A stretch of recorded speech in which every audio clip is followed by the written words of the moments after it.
"You worthless old woman. Give me the keys. Now." He said it with his hand still stinging across my cheek. The room went silent in a way I had never felt before. Not quiet, but hollow. I had given that man 11 years of patience, of dinners, of money I never asked back for. But what Gregory did not know, what none of them knew, was whose name was on the deed to that house. My name is Evelyn Ruth Marsh, and I am 71 years old.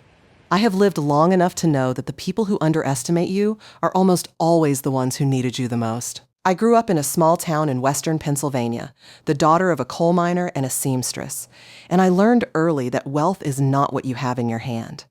It is what you have built quietly, steadily, without anyone watching. My father used to say that a woman who knows the value of silence is a woman no one can touch. I did not fully understand what he meant until the night my son-in-law raised his hand to me in my own hallway. I spent 34 years married to Harold Marsh, the most decent man I have ever known. Harold was an engineer, not a flashy one, not the kind who drove expensive cars or wore his success on his sleeve. He was the kind who saved, who planned, who built things that lasted. Together, we raised our daughter, Caroline. We bought our first house when Caroline was 3 years old, a small ranch house on Dunmore Street. Over the years, we bought 2 more properties. One we rented. One we kept. Harold passed 11 years ago from a heart attack, sitting in his chair by the window, reading the paper, the way he always did on Sunday mornings. I held his hand for the last time in that chair, and I promised him I would take care of what we had built. I have kept that promise every single day since. Caroline is our only child. She is 43 now. I loved her with everything I had from the moment she was placed in my arms. She was a bright girl, curious, funny, with Harold's eyes and my stubbornness. When she was 26, she married Gregory Hollins at a ceremony in the backyard of our house on Dunmore Street. I paid for the wedding, every bit of it. The tent, the caterer, the flowers, the photographer, the rehearsal dinner. $42,000. I did not resent a penny of it. I wanted her to have the day she dreamed of. Gregory was charming in those early years, handsome in a way that made people notice him when he walked into a room. He worked in sales. Automotive, then commercial real estate, then something with investments that he never explained clearly. He had a way of talking that made ordinary things sound significant and significant things sound inevitable. Harold saw through it immediately. 2 weeks after the wedding, Harold told me quietly, while we were washing dishes, "That man is in love with himself, Evie. Just keep your eyes open." I told Harold he was being uncharitable. I told him Gregory just needed time to settle. I was wrong, and Harold, as he so often was right. For the first few years, things were manageable. Gregory and Caroline lived in an apartment across town. He worked. She worked. She was a dental hygienist, and they seemed to be doing fine on the surface. But there were signs, small ones at first. The way Gregory would make a comment at family dinners about how lucky Caroline was to have a mother with resources. The way he would joke about my house, which is a 4-bedroom colonial on almost 3/4 of an acre on Sycamore Lane, calling it the estate, in a tone that was never quite admiring and never quite joking. The way he would look at the photographs on my walls and say things like, "This place really holds its value, doesn't it, Evelyn?" Not to me, but past me, as if he were having a private conversation with the house itself. After Harold died, the comments became something else, more pointed, more purposeful. Gregory began offering to help me with things. He would come over on Saturdays to mow the lawn or look at the gutters. I was grateful at first. I told myself I had misjudged him. That grief had softened something in him. But Gregory's help was never free. It always came attached to a conversation about the property taxes, about how much work an old house requires, about whether a woman my age really needed 4 bedrooms, about whether it might make more sense, financially, to simplify. I listened. I nodded. I kept my face soft and my thoughts to myself. My neighbor and closest friend, a retired school teacher named Dorothy Crane, who has known me since our daughters were in the same kindergarten class, once watched Gregory's car pull out of my driveway after one of these visits and said, without looking away from the window, "That man is measuring your house for curtains he hasn't bought yet." I laughed, but I remembered it. The turning point came 3 years after Harold's death. Caroline and Gregory had been struggling financially. Gregory had left his position at the investment firm. He said he left, but I later learned he had been asked to go and had started what he called a consulting business from the spare bedroom of their apartment. The consulting business produced no visible income. Caroline's salary covered their rent, their groceries, and their car payment. I started quietly helping. I gave Caroline $800 in October when she called crying about a heating bill. I paid for their car insurance for 14 months. When Gregory needed dental work, the good kind, the implants, not the simple fillings, I wrote the check without being asked twice. $12,400 over the course of 2 years, not counting the smaller amounts. I kept a ledger. Harold taught me to keep a ledger. I kept helping because Caroline is my daughter, and I could not watch her struggle when I had the means to ease it. But I began to notice something shifting in Gregory's manner toward me, as if my generosity had reclassified me in his mind, as if I had moved from the category of mother-in-law to the category of resource. He stopped asking. He started suggesting. He stopped saying thank you. He started saying, it would really help if. And Caroline, my sharp, funny, clear-eyed Caroline, began to echo him. Not cruelly, not at first, but she started borrowing his vocabulary, his framings. His way of making requests sound like logical conclusions. It was Dorothy who said it plainly, one afternoon over coffee in my kitchen. "Evelyn," she said, setting down her cup, "you are watching your daughter become a different person, and you are paying for the transformation." I did not answer right away. I looked at my hands. I thought about what Harold had said at the kitchen sink all those years ago. And I thought about the deed to this house, which has my name on it, only my name, as it has since Harold and I transferred it into my name alone for estate planning purposes 7 years before he died. I thought about all of that, and I said to Dorothy, "I know. Then what are you going to do?" she asked. "I'm going to wait," I said, "until I know exactly what I'm dealing with." What I was dealing with became clear on a Wednesday evening in March. Caroline had called earlier that week to say she and Gregory wanted to come for dinner. I made pot roast because it was Gregory's favorite. I know. Even then I was still trying, and I set the table with the good dishes. They arrived 40 minutes late without apology. Gregory walked through the door first, which he always did, and he was already talking before he'd taken off his jacket. About the housing market, about property values in our neighborhood, about a friend of his, whose name I had never heard before, who had done very well selling a house to a developer who wanted to subdivide the lot. I put the food on the table and listened. Over dinner, he laid it out, not as a demand, not yet, as a proposal, as something he had clearly been rehearsing. He said that he and Caroline had been thinking. He said it that way. "We've been thinking," though Caroline was staring at her plate, "that it might be time to consider what I was going to do with the house long term." He said the market was good. He said I could get significant money if I sold now. He said there was a condo development going up near the lake. Very nice, very manageable for a woman living alone, very low maintenance, and that the proceeds from the sale of my house would more than cover the purchase price with money left over. For security, he said, for my retirement. He said he and Caroline would be happy to oversee the sale and help me manage the transition. I ate my pot roast. I said, "That's interesting, Gregory. Let me think about it." He looked surprised that I didn't say more. Caroline looked relieved in a way that told me this conversation was not new between the two of them, only new to me. They left at 8:30. I washed the dishes by hand the way I always do, and I stood at the kitchen window looking out at the backyard, and I thought about Harold and about my father and about the 3/4 of an acre that Harold and I had chosen together on a Saturday afternoon in 1987, walking the lot lines in the autumn leaves, me holding his hand and him saying, "This is it, Evie. This is the one." I was not going to sell this house. Not to fund Gregory Holland's next venture. Not to fund anything except my own life, lived on my own terms, in my own home. But I needed to understand exactly how far this had gone, because I had a feeling, a cold, specific feeling, that the dinner conversation was not the beginning of the plan. It was the announcement of it. I called my attorney the next morning.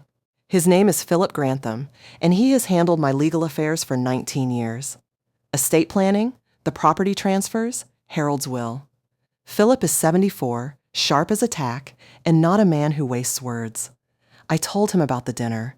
I told him about the pattern leading up to it. He listened without interrupting, And when I finished, he said, "Evelyn, what do you want to do?" "I want to know what my exposure is," I said. "And I want to make sure nothing can be moved without my knowledge." "Nothing can," he said. "Your name is the only name on the deed. You would have to sign any transfer document in person, in front of a notary, with independent confirmation that you are acting without duress. They cannot take anything from you." "I know that," I said. "But I need to understand what they think they can do. Because if Gregory is this confident, he knows something, or he thinks he knows something." Philip was quiet for a moment. Then he said, "Come in Thursday. Let's go through everything." I went Thursday. Philip had pulled all of the records: the deed, the title, the insurance policies, the account structures. Everything was clean. Everything was mine. But Philip said something that stayed with me. He said, "Evelyn, the legal situation is solid. The emotional situation may be more complicated. Be careful not to let your love for your daughter become the vulnerability they're counting on." I drove home thinking about that. 2 weeks later, I found out what Gregory thought he knew. Dorothy has a son-in-law who works at the county clerk's office. She had mentioned to him, purely in passing, that she'd heard someone say something about property records on Sycamore Lane. He pulled the public inquiry log, which is, of course, public, and found that someone had requested to review the title records for my property 3 weeks earlier. The request had been made in person by a man matching Gregory's description, accompanied by a woman who had signed in as a representative of a property management and acquisition company called Holleran Realty Group. I sat down when Dorothy told me this.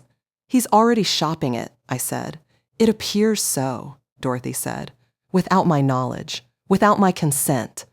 "Publicly available records," Dorothy said carefully. "He can look. He cannot do anything without your signature."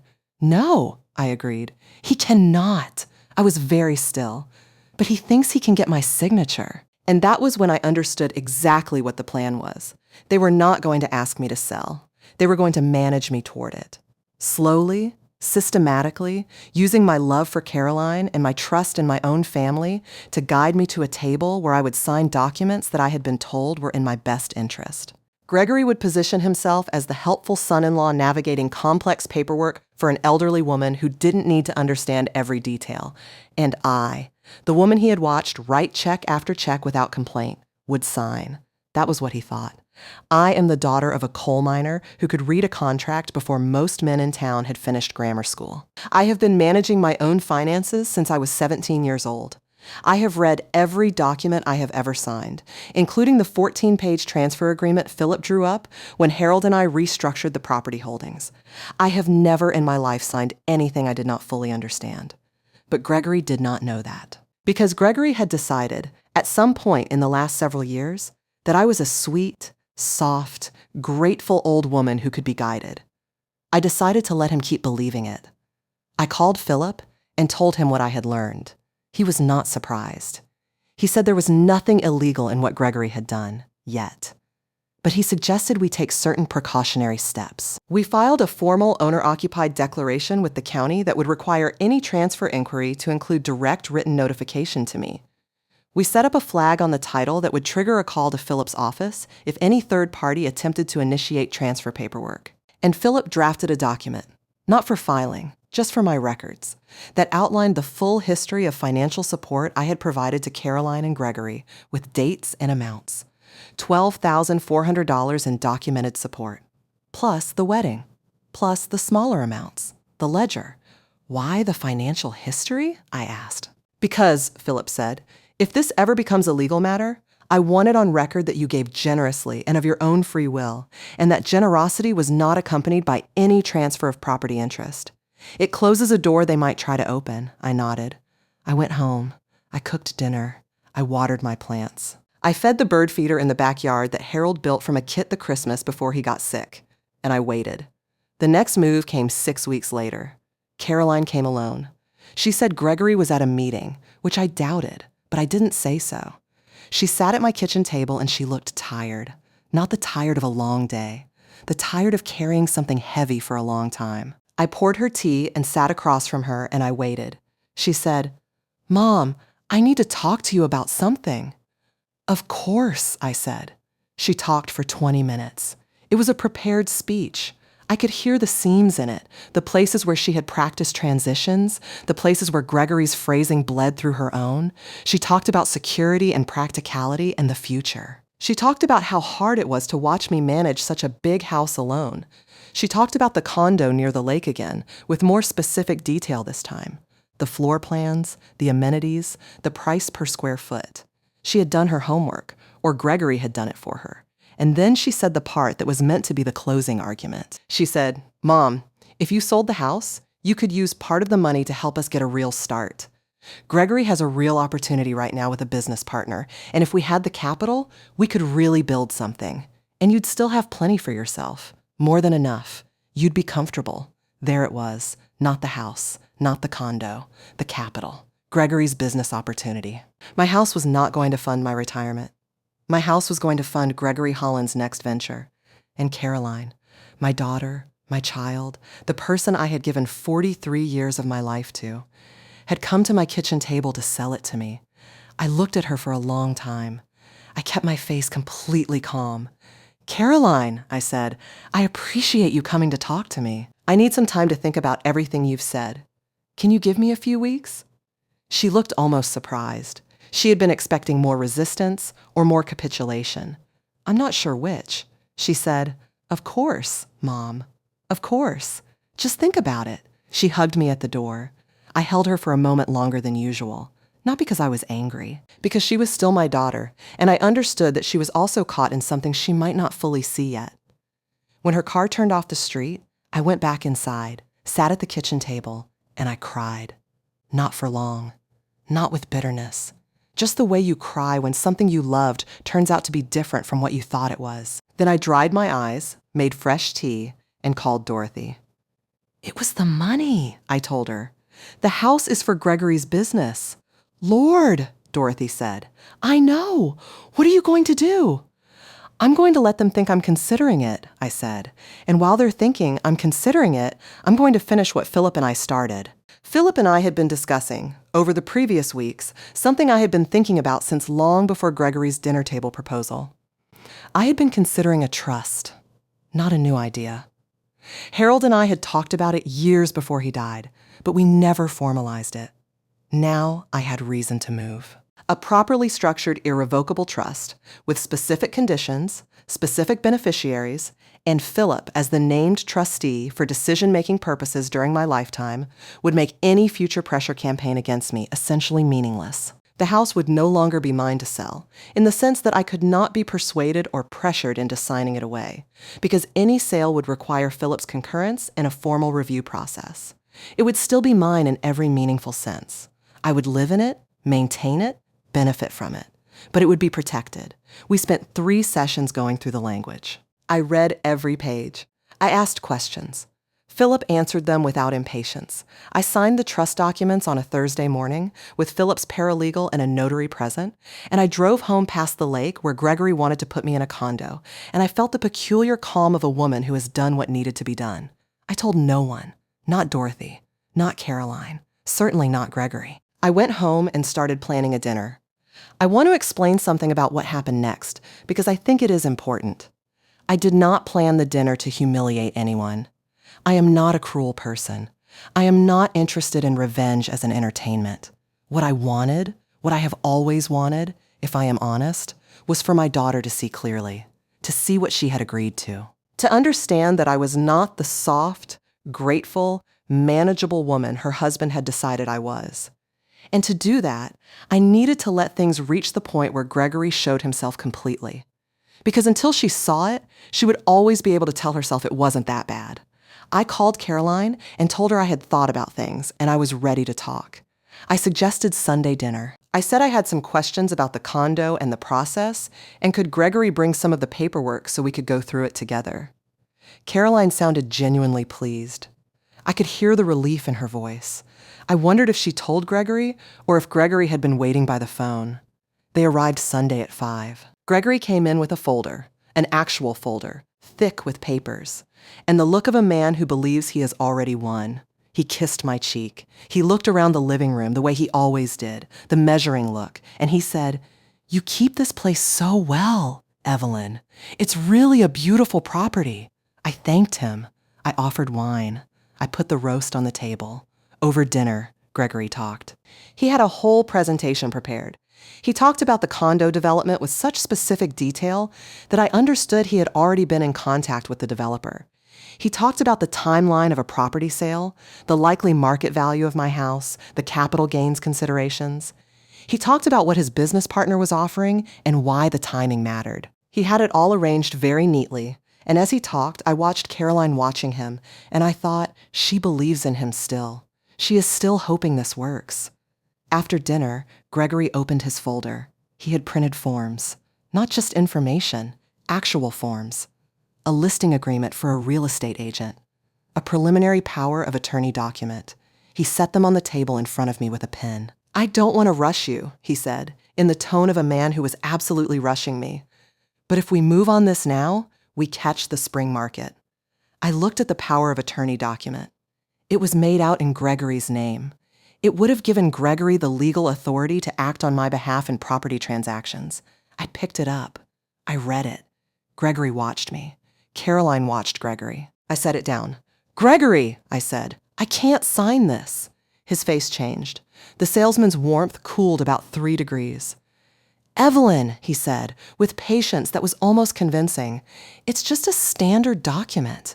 It lets me handle the details so you don't have to worry about." "I know what it is," I said. "I've signed several in my lifetime, and I'm not signing this one." "Mom," Caroline said, carefully, "we just want to help." "I know you do, sweetheart," I said, "but I need to tell you both something." Gregory leaned back. He was recalibrating. I could see it. He was deciding whether to push or wait. "The house is already in a trust," I said, "an irrevocable trust that was finalized 3 weeks ago. Philip Grantham is the named trustee for any transactional decisions. Nothing can be sold, transferred, or encumbered without his formal review and concurrence. So even if I sign that document, which I won't, it would have no legal effect on this property." The room was completely quiet. Gregory stared at me.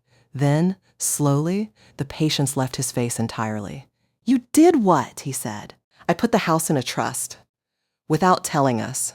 It's my house, Gregory. I don't need to tell anyone." And then he stood up.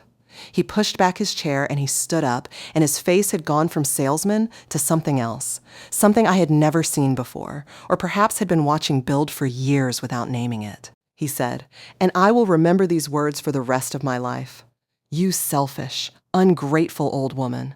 After everything we've done for you, after all the time I've spent trying to help you, you sit there and you do this behind our backs." He was loud. He was breathing hard. He was the man Harold had seen at the kitchen sink 30 years ago, finally without his mask. And then he stepped toward me, and his hand came up, and it came across my cheek with a sound that seemed to echo in the kitchen. Not hard enough to hurt for long, but hard enough to be completely, unambiguously what it was. Caroline made a sound I cannot describe. I sat very still. My hand came up to my cheek, not from pain, but from the strange instinct to confirm that something real had just happened. Gregory said, "Give me the keys. I want the house keys. Right now." I looked at him. Then I looked at my daughter, and I said, in the calmest voice I have ever used in my life, "You just made a very serious mistake." I stood up from my chair. I walked to the kitchen counter where my phone was charging. I picked it up and I dialed 911. Gregory said, "What are you doing? Evelyn! What are you doing?" I told the dispatcher that I needed police assistance, gave my address, and said that I had been struck by a person currently in my home who was refusing to leave. The dispatcher said officers would be there in 8 minutes. Gregory was still talking. Something about overreacting, something about the police not being necessary, something about just wanting to have a conversation. But I had stopped listening. I had walked to the front door and opened it and stood beside it and looked at him steadily until he understood what I was telling him with my body. "You may leave before they arrive, or you may explain yourself to them when they get here." Caroline was crying. She was sitting at my table, crying and looking at her husband and then at me, and she said, "Gregory, we have to go. We have to go right now." He straightened his jacket. He picked up his folder of forms. He gave me a look of such cold fury that I understood something. He had never once expected to be in this position. He had walked into this house tonight believing he would leave with everything arranged, everything settled, the old woman handled, and the deal in motion. He had spent years engineering this moment, and in 45 seconds, it had become something else entirely. He walked past me out the door. Caroline followed. She paused at the threshold. She looked at me and her face was a complicated thing. Shame and grief and something else I couldn't name. She said, very quietly, "Mom, I'm sorry." "I know," I said. I closed the door behind them. I called Dorothy. I said, "I need you to come." She was at my door in 4 minutes. The police arrived at 7. I gave them my statement. I showed them the mark on my cheek, which was already beginning to color. They took photographs. They documented everything. I asked them what my options were. They explained them. I thanked them and I told them I would be in touch. Dorothy sat with me until midnight. She made tea and she held my hand and neither of us said much. Sometimes friendship is exactly that. Someone who knows when talking would be wrong. Philip called Monday morning before I called him. Dorothy had reached out to him Sunday night. He said, "Evelyn, are you all right?" I told him I was. He said, "Tell me exactly what happened." I told him exactly what happened. When I finished, he was quiet for a moment, and then he said, "The assault is a separate matter entirely from the property situation. You understand that you now have both a civil and a potential criminal matter to discuss." I told him I understood. I told him I had the police report. He said, "I need you to come in tomorrow and we need to talk about all of it." I went in Tuesday. Philip laid everything out clearly. The assault was documented, photographed, and reported. The property was secure in the trust. The financial support I had given over the years was documented in the ledger we had prepared. I had been very thorough. It turned out in ways I had not entirely planned to be. Philip said, "You have a very strong position, Evelyn, on every front." I told him I didn't want to be in any position at all.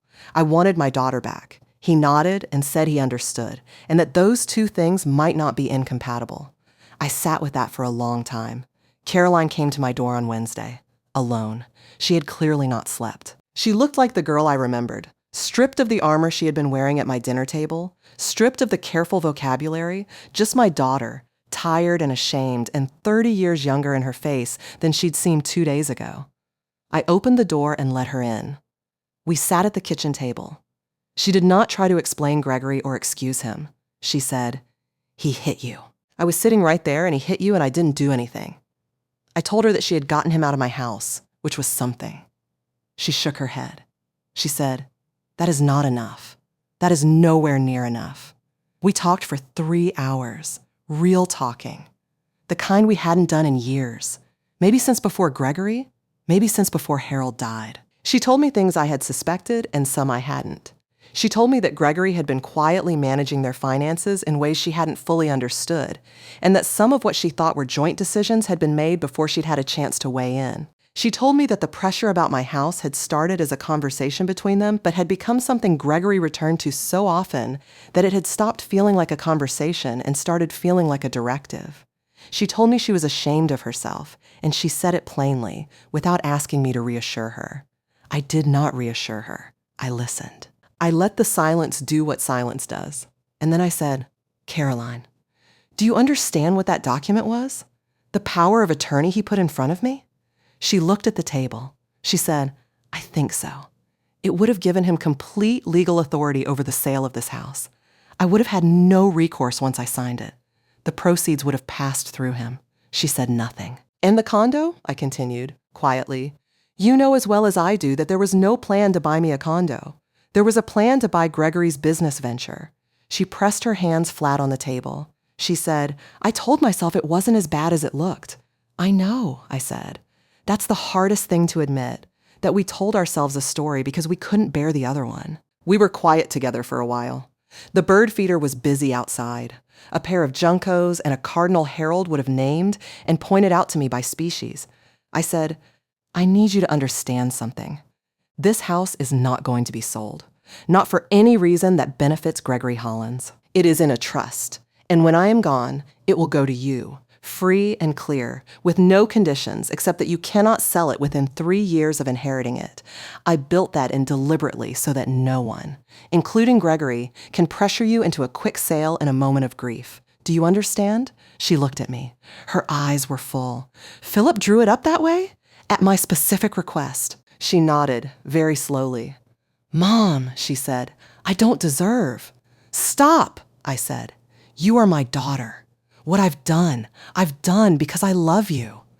But I need you to be honest with me going forward. About everything. Can you do that? She said yes. I said, then we'll work from there. I will not tell you that everything was resolved in that conversation. It was not. Caroline had to make decisions about her marriage that were hers to make, not mine to direct. She and Gregory separated 8 weeks later. She moved into a small apartment on the east side of town. She came to my house for dinner on Thursdays. She started talking to a therapist, which I was glad of. Slowly, over weeks, over months, I began to get my daughter back. Not the daughter who had sat across from me and delivered Gregory's speech about the condo. The other one, the one with Harold's eyes and my stubbornness.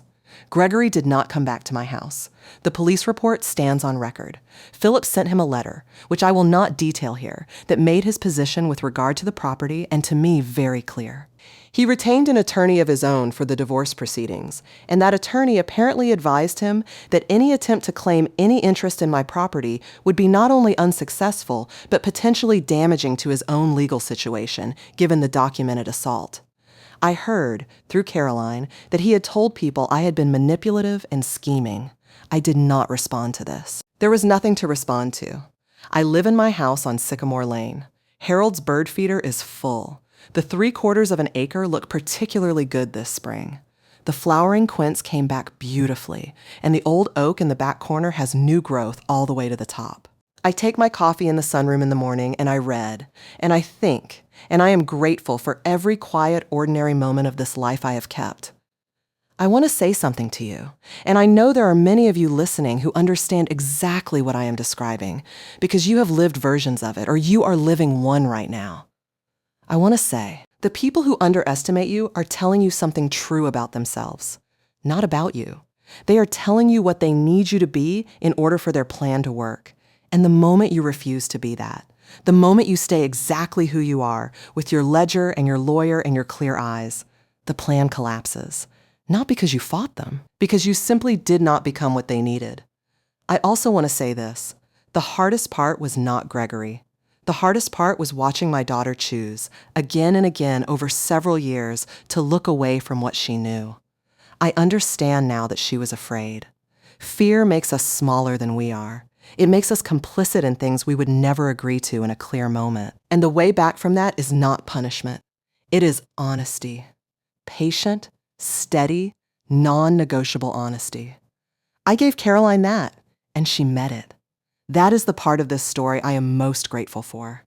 Harold was right about Gregory. He was right at the kitchen sink 30 years ago, with the dishwater still warm. I should have listened harder. But I also think that sometimes we have to let things unfold at their own pace, because the lesson, for everyone involved, only lands when it is fully earned. Caroline learned something this year that no amount of my telling her would have taught. Gregory walked into my house with a folder of forms and walked out with a police report. And I sit in my sunroom with my coffee and my quiet life in my house, whose deed has my name on it, as it has for 19 years, and will continue to for as long as I choose. Some things are worth protecting slowly. Some things are worth protecting absolutely. This house is both. If this story stayed with you, I would love to hear from you in the comments. Tell me, what would you have done in my place, and from where in the world are you listening? I read every message, and you mean more to me than you know. For more stories like this one, like this video, and subscribe. There is so much more waiting for you.